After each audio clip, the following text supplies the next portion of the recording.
구무천 퇴적물에서 기준치의 13,000배가 넘는 수은이 검출됐습니다. 하천은 물론 인근 토양에서도 수은오염이 심각한 것으로 드러났습니다. 경북 동해안에도 단비가 내렸지만 가뭄 해갈에는 턱없이 부족합니다. 포항 영일대 해수욕장은 비만 오면 쏟아져 나오는 오폐수로 인해 수질이 심각하게 오염되고 있습니다. 여러분 안녕하십니까? 형산강으로 이어지는 포항 철강공단의 구무천 퇴적물에서 최근 기준치의 13,000배가 넘는 수은이 검출이 돼서 충격을 주고 있습니다. 이전의 조사 때보다 오염이 더 심해졌는데 인근 토양의 수은 오염도 심각한 것으로 드러나 포항시 대책이 시급합니다. 장미쁨 기자가 보도합니다. 포항 형산강 수은 오염이 예상보다 더 심각한 것으로 드러났습니다. 포항시가 전문기관에 의뢰해 4월부터 6월 말까지 형산강 지류인 구무천 일대에 대해 수은 오염도를 조사한 보고서입니다. 그런데 구무천 한가운데 지점의 하천 퇴적물에서 기준치의 13,000배에 달하는 폐기물 수준의 수은이 검출돼 충격을 주고 있습니다. 구문천 지역에서 검출된 최고의 수은 농도가 약 916mg/kg이거든요. 이 수준은 미나마카 사고 당시의 오염도 수준으로 매우 수은 오염도가 심각한 상태로 보여집니다. 지난해 8월 말 3,000배의 수은이 검출된 것과 비교하면 8개월여 만에 오염도가 더 심해졌습니다. 게다가 조사 지점 23곳 가운데 17곳이 중장기적 관리가 필요한 매우 나쁨 수준으로 나타났습니다. 이번에 구무천 인근 토양에 대해서도 처음으로 오염 실태 조사가 이루어졌는데 그 결과 역시 충격적입니다. 구무천 인근 40여 곳의 흙을 채취해 분석한 결과 대부분 토양 오염 우려 기준을 상회했고 기준의 50배 넘게 오염된 곳도 나왔습니다. 형산강에서 기존의 예상을 훨씬 뛰어넘는 심각한 오염 실태가 드러난 만큼 포항시가 개발 행위를 전면 중단하고 즉각 원인 조사에 착수해야 한다는 주장이 제기됩니다. 구무천과 바로 연결되는 형산강에서 형산강 프로젝트 진행 중입니다. 하지만 시민들의 건강권을 생각한다면 프로젝트 같은 개발 행위보다는 구무천의 오염부터 어떻게 해결할 것인가에 행정 역량이 집중되어야 할 것 같습니다.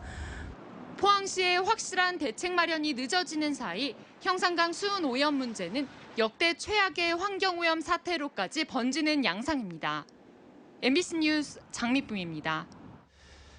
형산강 지류인 구무천의 수은 농도가 높아졌고 인근 토양마저 수은에 오염된 것으로 드러나자 형산강 수은 오염이 빠르게 확산되고 있는 건 아닌지 우려의 목소리가 나오고 있습니다. 수은 문제가 발생한 지 1년이 넘도록 원인조차 규명하지 못하고 있는데 포항시와 정부의 책임론도 제기되고 있습니다. 김영일 기자입니다. 이번에 가장 주목할 조사 결과는 형산강 지류인 구무천에서 충격적인 농도의 수은이 검출됐다는 사실입니다. 오염이 가장 심각한 곳의 경우 수은이 916mg/kg 검출됐는데 하천 퇴적물 오염 평가 기준에 따르면 1등급에 비해서는 13,000배, 최하인 4등급과 비교해도 400배가 넘는 오염 수치입니다. 더 큰 문제는 이번에 처음 조사한 하천 인근의 마른 토양에서 심각한 농도의 수은이 검출됐다는 사실입니다. 토양에서 하천으로 수은이 이동했을 가능성이 높고 이 가설이 맞다면 비가 올 때마다 형산강 일대로 광범위하게 수은 오염이 확산될 수 있다는 지적도 제기되고 있습니다. 수은 검출 농도가 특히 높은 지점의 경우에는 지정 폐기물 수준의 수은 농도값을 보이고 있고요. 이 경우 강우시 하천 오염의 또 다른 오염원이 될 수 있으므로 정부와 포항시가 1년이 지나도록 원인조차 규명하지 못한 채 시간을 끄는 동안 형산강 수은 오염이 갈수록 악화됐다며 비판의 목소리가 터져나오고 있습니다. 하루 이틀도 아니고 말이지. 이 포항시의 젖줄인 형산강을 이런 식으로 놔둔다 하는 거는 도저히 우리 시민 누굴 믿고 왔냐고 그래요. 포항시가 너무 안연 행정했는 것.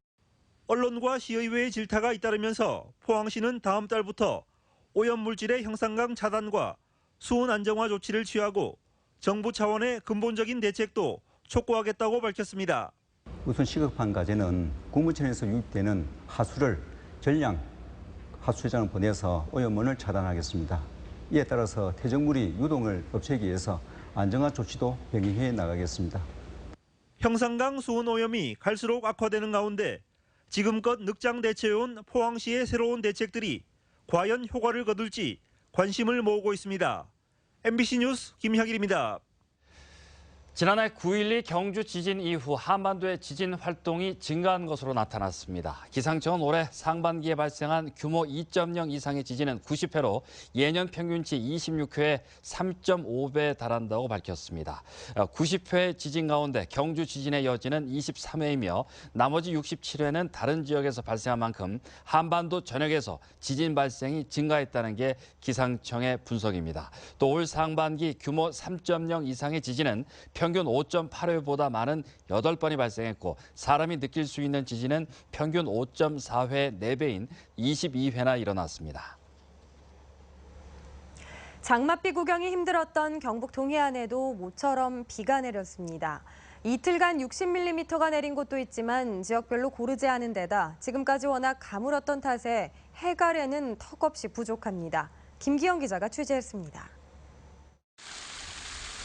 별을 흠뻑 적신 논물이 아래 논으로 흐릅니다. 타들어가던 논에 물이 채워지는 흡족한 풍경입니다. 내연산 보경사 계곡에서 합수된 물은 농수로를 타고 저수지로 빠르게 흘러 들어갑니다. 하지만 저수지를 채우려면 2달 이상 걸릴 정도로 이번 비로 그동안의 가뭄을 해결하기에는 역부족입니다. 이 가지고는 흡족한 뭐예요? 아니 앞으로 더 와야 지금 농사 짓는 사람들이 저게 되지. 이 비가 와가지고는 농사 짓는 사람들이 되지 없어요.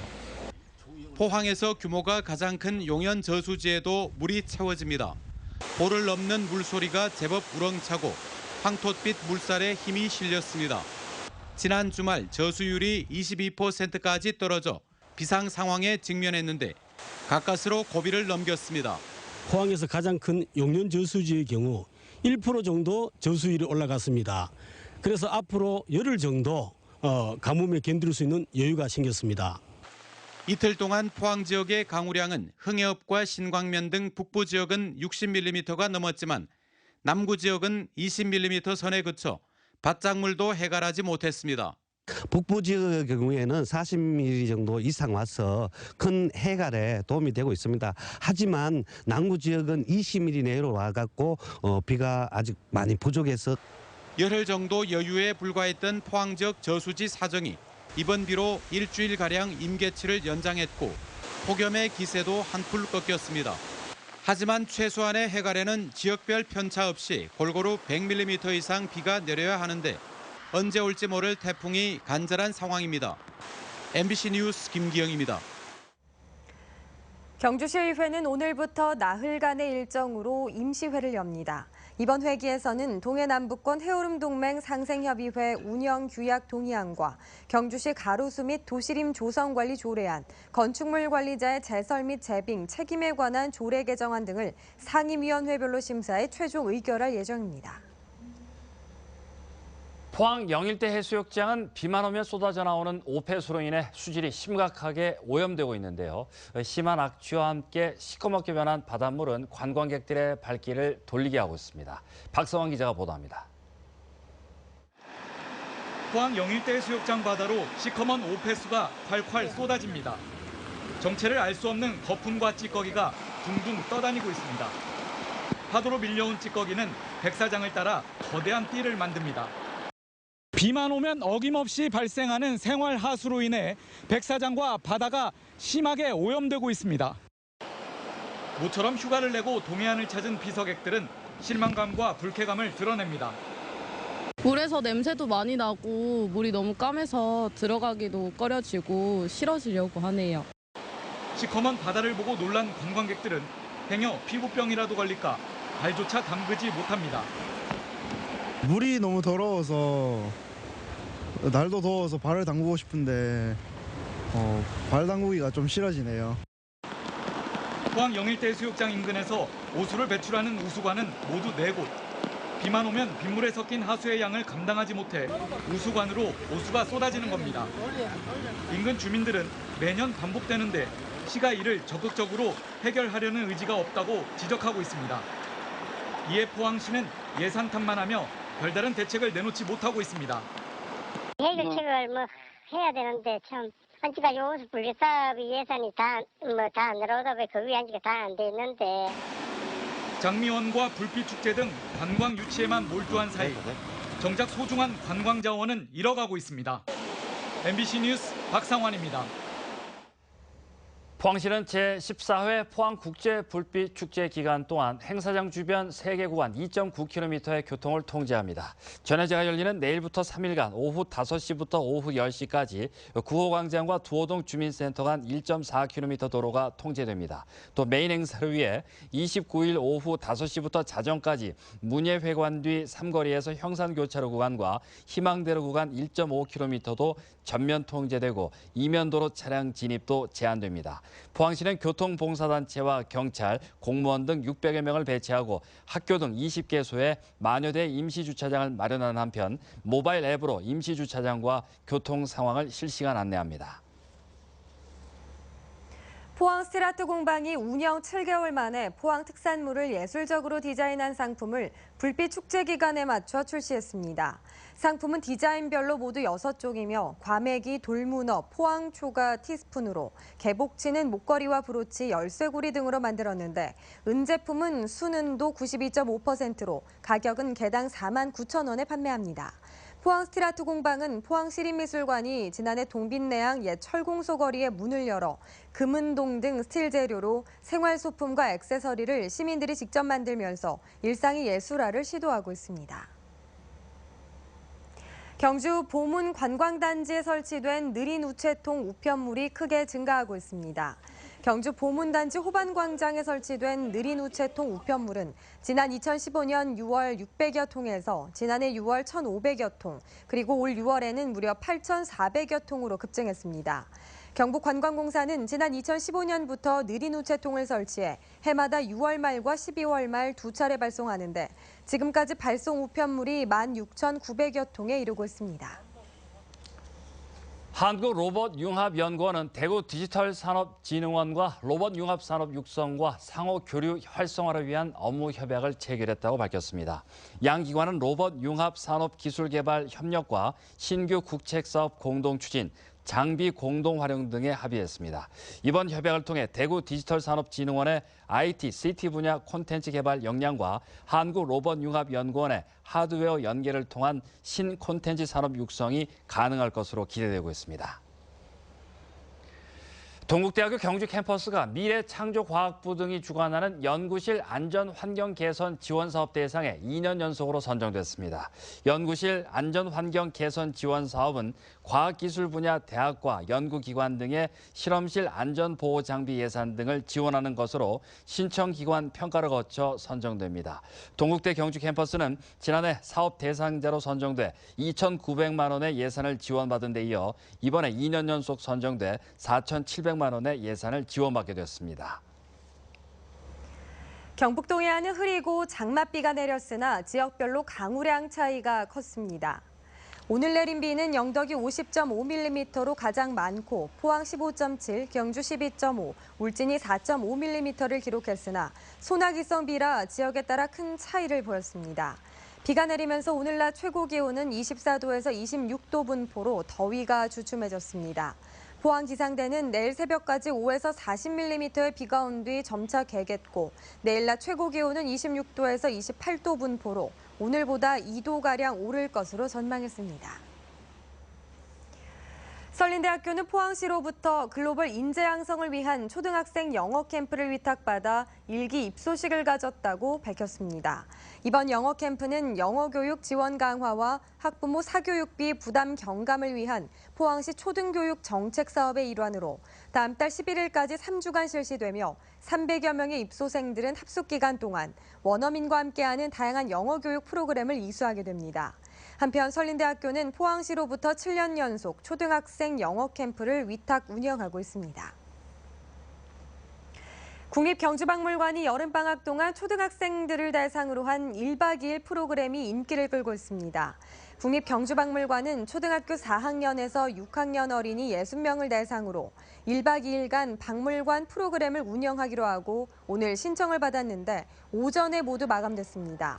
경주박물관은 오는 30일과 31일 이틀간 문화재 전등 만들기와 전시품 감상, 수장고 체험 등의 프로그램을 진행합니다. 경상북도는 지난 4월부터 6월까지 4차례 발생한 우박 피해 농가에 대해 국비 48억 원을 포함한 복구비 84억 원을 지급합니다. 올해 내린 우박으로 경북에서는 과수 3,490여 헥타르를 비롯해 채소 2,000여 헥타르, 모두 6,300여 헥타르에서 농작물 피해를 봤습니다. 경상북도 독립운동기념관은 오늘부터 30일까지 해외 한국전쟁 참전용사와 독립운동가 후손 초청 사업을 펴니다. 초청된 사람들은 카자흐스탄과 우즈베키스탄에 거주하고 있는 독립운동가 후손 10명과 한국전쟁에 참전했던 터키군 후손 9명 등 19명입니다. 오늘 입국한 이들은 임천강과 하회마을 등 안동 지역 문화유적지를, 내일은 경주 불국사 등을 답사하고 사흘째인 용인 터키군 참전 기념비도 참배하게 됩니다. 경상북도 축산기술연구소가 재래돼지에서 육질 관련 형질과 검은 털에 영향을 미치는 특이 유전자를 찾아내고 육종 개량 작업을 펴고 있습니다. 특이 유전자는 지방층 형성과 사료 섭취량에 따른 성장률과 쫄깃한 맛과 육질, 이 같은 유전자는 요크셔 등 일반 돼지에는 없는 형질이라고 연구소는 밝혔습니다. 네, 이상 오늘 포항 MBC 뉴스데스크로 마치겠습니다. 여러분 고맙습니다.